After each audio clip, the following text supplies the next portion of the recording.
نئی نسل ہے وہ کیسی آزمائش سے گزر رہے ہیں، اس کی مثال اس سے پہلے تاریخ میں نہیں ملی تھی۔ جتنی روزانہ ان کو معلومات ان کے سامنے آتی ہیں، ویڈیوز آتی ہیں، حالات دنیا کے سامنے آتے ہیں لمحہ بلمحہ، اس سے جو انسانی دل و دماغ متاثر ہوتا ہے صحت کے حوالے سے، اور انتشار اور خلفشار بے چینی کے حوالے سے، ڈپریشن کے حوالے سے، اور یکسوئی کی ختم ہونے کی وجہ سے یکسوئی ختم ہو جاتی ہے۔ اور جتنی بھی بیماریاں ہیں، چاہے وہ نفسیاتی ہوں، چاہے وہ جسمانی ہوں، چاہے وہ روحانی ہوں، ان بیماریوں کے لیے بہت بہترین موقع مل جاتا ہے پنپنے کا اور آگے بڑھنے کا، نقصان پہنچانے کا۔ تو ان حالات میں جو بنیادی چیز ہے اس کو بہت پختہ پکڑ لینا چاہیے، خاص طور پہ نوجوان طبقے کو، کیونکہ وہ ایسی دنیا سے اور ایسے چیلنجز سے گزر رہے ہیں کہ 10 سال کے بعد، 5 سال کے بعد، 15 سال کے بعد ان کی ذہنی کیفیت کیا ہوگی، ان کی نفسیاتی کیفیت کیا ہوگی، ان کے اندر برداشت کتنی ہوگی، ان کے اندر اخلاق کتنے ہوں گے،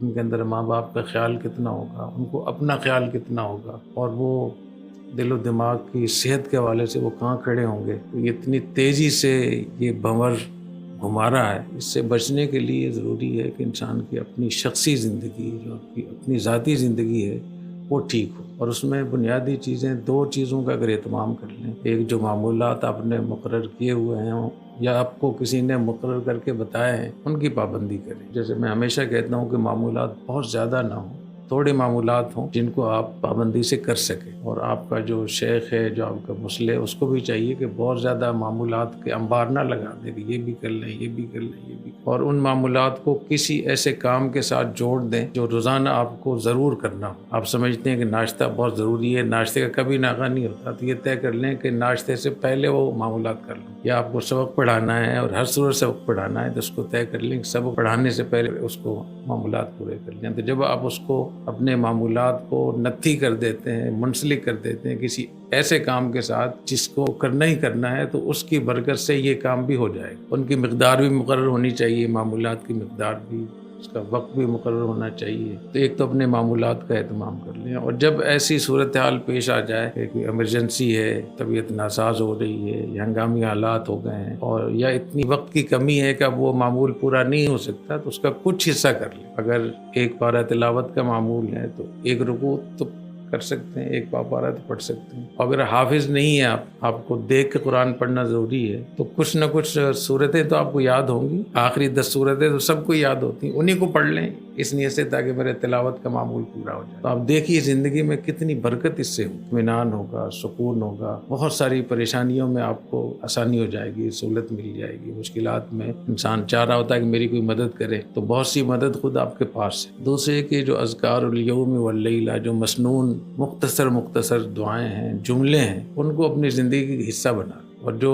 اذکار ایسے ہیں جن کو 24 گھنٹے مختلف اوقات میں اٹھنے بیٹھنے میں، گھر سے نکلنا ہے، گھر میں داخل ہونا ہے، کھانا کھانا ہے، کھانا کھانے سے فارغ ہونا ہے، بیت خلا میں جانا ہے، بیت خلا سے نکلنا ہے، مسجد میں جانا ہے، مسجد سے نکلنا ہے، نماز آپ شروع کر رہے ہیں، وضو آپ نے شروع کیا ہے یا وضو ختم کیا ہے، کسی سے ملاقات آپ کی ہو رہی ہے، کوئی مجلس ہو رہی ہے، میٹنگ ہو رہی ہے، تو بہت چھوٹے چھوٹے جملے ہیں اور اتنے مبارک الفاظ ہیں کہ ان کے اندر ہی اللہ نے بہت کچھ رحمتیں رکھی ہوئی۔ رات کو جب اپنے بستر پہ جائیں تو اللہم بسمک اموت و احیا، کتنی دیر لگتی ہے؟ اس کے 3 ورژن ہوتے ہیں، اذکار الیوم واللیلہ، 24 گھنٹے میں جو اذکار ہوتے ہیں ان کے 3 قسمیں ہیں۔ ایک بہت مختصر ہے، وہ تو ہر صورت میں کر لینا چاہیے، اپنی زندگی کا حصہ بنا لیں۔ جسے اب روزانہ آپ کھاتے ہیں، پیتے ہیں، سوتے ہیں، اٹھتے ہیں، جاگتے ہیں، بالکل اسی طریقے سے آپ کی زندگی کا حصہ بنا۔ اور دوسرا یہ کہ نبی کریم صلی اللہ علیہ وسلم سے اس سے زیادہ بھی منقول ہیں اور بہت زیادہ بھی مسنون دعائیں منقول، تو جو مختصر ہے وہ تو ہر صورت میں کرنی چاہیے، اور جن کو زیادہ فرصت ہو وہ پوری کی پوری تمام دعائیں یاد کر لیں، ورنہ ان میں سے کچھ یاد کر لیں۔ تو اللہم بسمک اموت و احیا جب پڑھ کے آپ سوئیں گے تو اس کا مطلب یہ ہے کہ یا اللہ میں آپ ہی کے نام پہ سوتا ہوں، زندہ ہوتا ہوں، اور آپ ہی کے نام پہ، آپ ہی کی مدد کے ساتھ میری موت آئے گی۔ تو موت یاد یا اللہ آپ کے ہاتھ، کتنی زبردست چیز۔ اور حضرت عائشہ رضی اللہ تعالیٰ عنہ یہ دعا کا اہتمام کرتی تھی، اللہم انی اسألک رؤیا صالحہ، یا اللہ میں آپ سے ایسی خواب کی دعا مانگتی ہوں جو خواب اچھا ہو، صادقہ سچا ہو، غیر کاذبہ جھوٹا نہ ہو، نافع نفع دینے والا ہو، غیر ضارہ نقصان پہنچانے والا، بہت سارے خواب ایسے بھی تو آتے ہیں جو آدمی کو پریشان کرتے ہیں۔ اس کے ساتھ پھر اور بھی بہت ساری دعائیں ہیں، آیت الکرسی پڑھ لیں، باوضو ہو کر لیٹیں، اس کی بڑی برکت ہوتی ہے۔ خواب میں یعنی پوری رات فرشتہ آپ کے ساتھ گزارتا ہے، اور آیت الکرسی پڑھ کے سوئیں گے تو حفاظت ہوگی۔ معوذتین پڑھ کے اپنے جسم پہ دم کر لیں، نبی کریم صلی اللہ علیہ وسلم کا معمول تھا، مسنون ہے، تو جتنی بھی بلائیں آفتیں شیاطین الانس والجن کی طرف سے ہو سکتی ہیں اس سے حفاظت ہو جاتی ہے۔ صبح جب اٹھیں تو اٹھتے ہی الحمدللہ الذی احیانا بعد ما اماتنا والیہ النشور، دیکھیے اٹھتے ہی اللہ تعالیٰ کی حمد ہو رہی ہے، اللہ کو یاد کیا جا رہا ہے، اور اللہ نے ہمیں مار دیا تھا پھر دوبارہ زندہ کر دیا، اور ہم اللہ ہی کی طرف جائیں گے۔ پھر جب آپ بیت خلا جائیں تو پہلے بیت خلا جانے سے پہلے اللہم انی اعوذ بک من الخبث والخبائث، بایاں پاؤں پہلے رکھیں، نکلتے وقت سیدھا پاؤں پہلے رکھیں، وضو کریں، بسم اللہ پڑھ کے وضو کریں، بسم اللہ جب وضو ہو جائے اللہم بارک لی فی رزقی اللہم اغفر لی ذنبی وبارک لی فی رزقی ووسع لی فی داری، اللہ میرے گناہ معاف فرما اور میرے رزق میں برکت عطا فرما اور میرے گھر میں وسعت عطا فرما۔ کتنی زبردست دعا ہے، مغفرت بھی رزق بھی۔ ہر آدمی چاہتا ہے کہ میرا پلاٹ اور میرا مکان بڑا ہو، تو وہ وسع لی فی داری، اللہ تعالیٰ دنیا کا گھر بھی بڑا کر دے، وسعت دے دے، اور آخرت کے گھر میں بھی وسعت دے۔ کمرے سے باہر نکلیں بسم اللہ تو ہر آدمی پڑھ سکتا ہے، بسم اللہ خرجنا وعلی اللہ ربنا توکلنا، یہ پڑھ لیں۔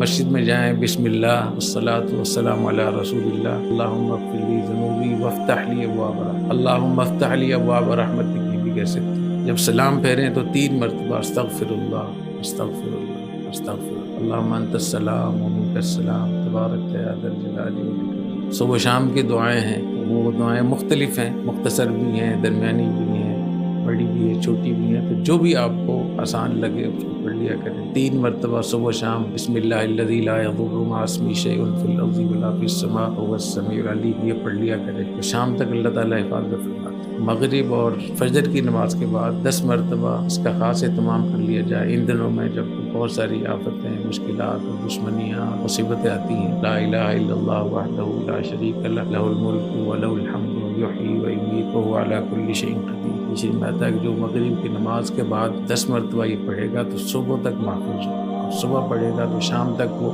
شرور سے محفوظ ہو۔ جب اذان ہوتی ہے اذان کو سننا چاہیے، اس کا جواب دینا چاہیے۔ اذان جب ختم ہو تو دروشی پڑھنی چاہیے، پھر اذان کی دعا پڑھنی چاہیے، پھر عافیت کی دعا مانگنی چاہیے، اور دعا قبول ہوتی ہے۔ اللہم انی اسألک العفو والعافیۃ فی الدین والدنیا۔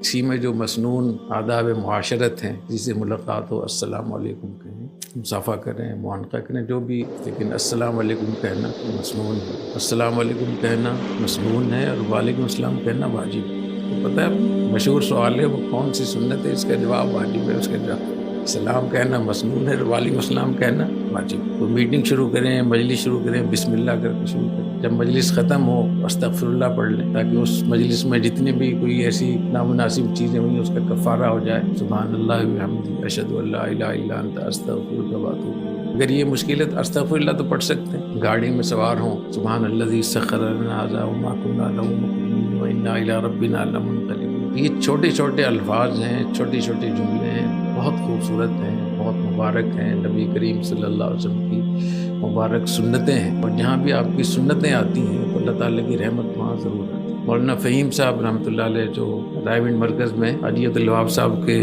معاون تھے، ان کے خادم تھے، اور انہوں نے خود مجھے بتایا، انہوں نے کہا کہ ایک دفعہ مجھے حاجی صاحب نے کہا کہ تم وہاں انگلینڈ جاؤ، UK میں جاؤ، تو میں وہاں چلا گیا، تو میں ان سے پوچھا کہ حضرت یہاں کام کیا کرنا ہے؟ کہتے پھر سارے دن جو ہے نا وہ گاڑی میں بیٹھ کے نا دروشی پڑھنا ہے کثرت کے ساتھ، کیونکہ حدیث شریف میں آتا ہے کہ جہاں دروشی پڑھا جاتا ہے وہاں اللہ کی رحمت آتی ہے، تو اس علاقے میں بھی اللہ کی رحمت ہوگی تو شاید یہ دین کی طرف آئیں، جو ہم ان کو دین کی طرف پیغام لے کر جا رہے ہیں شاید اس کو قبول کریں۔ تو سنتوں میں تو بڑی رحمت اور بڑی برکت ہے، اگر اس کا اہتمام کر لیں تو خود آپ محسوس کریں گے دل میں ایک لذت، فرحت، اور زندگی کو انجوائے کرنا شروع کریں۔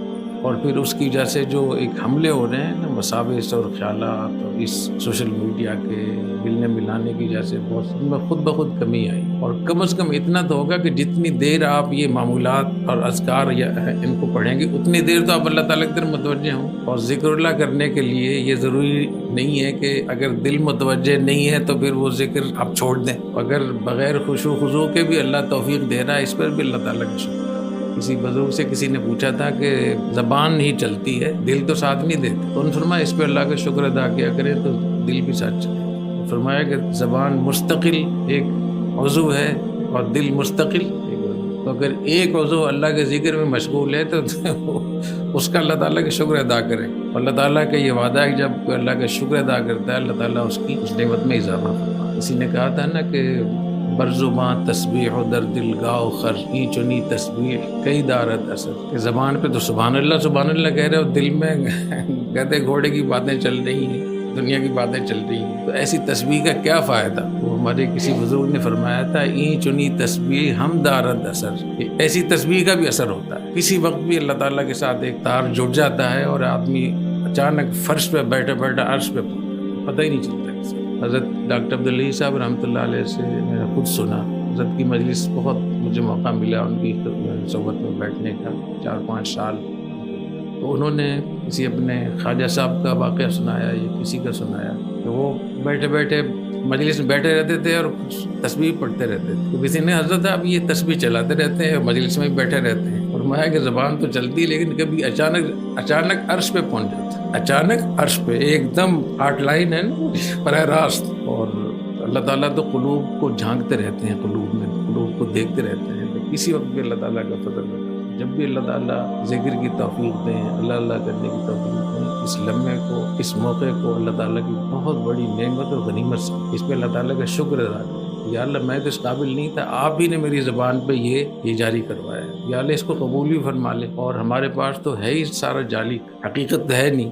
جیسے بھی ہے حضرت رحمۃ اللہ تعالیٰ فرمایا کرتے تھے کہ ہمارے پاس تو ایک کشکول ہے, جس نے کشکول دیا اس میں بھیگ بھی دی. تو ظاہری شکل نماز پڑھنے کی یا نیکی کی اللہ نے دے دی ہے, تو اس کے اندر حقیقت بھی اللہ ہی ڈالے, قبولیت بھی اللہ تعالیٰ عطا فرمائے. تو یہ میں عرض کر رہا ہوں نہ بچوں سے کہ اپنے اوپر رحم کھائیں. جو دنیا کے حالات جس طریقے سے آ رہے ہیں, جیسی بیماریاں آ رہی ہیں, نوجوانوں کو ہارٹ اٹیک ہو رہے ہیں, کینسر ہو رہے ہیں, طرح طرح کی, اور دنیا میں نفسیاتی لوگ اور پاگلوں کی اتنی کثرت ہو رہی ہے, اور چھوٹے چھوٹے بچے وہ ڈپریشن کے شکار ہو رہے ہیں. کہ جو بیماریاں بوڑھوں میں ہوتی تھیں, چڑچڑاپن, ڈپریشن, نا امیدی, مایوسی, اب وہ چھوٹے چھوٹے بچوں میں چیزیں آ رہی ہیں. یہ سب اثرات ہیں کہ اتنا جو سیلاب ہے انفارمیشن کا, معلومات کا, وہ ہماری آنکھوں کے سامنے دل و دماغ سے گزر رہا ہے. تو کوئی اس کا علاج بھی کسی نے سوچا ہے؟ اللہ تعالیٰ میں عمل کرنے کی توفیق عطا فرمائے. سبحانک اللہم و بحمدک اشہد ان لا الہ الا انت استغفرک.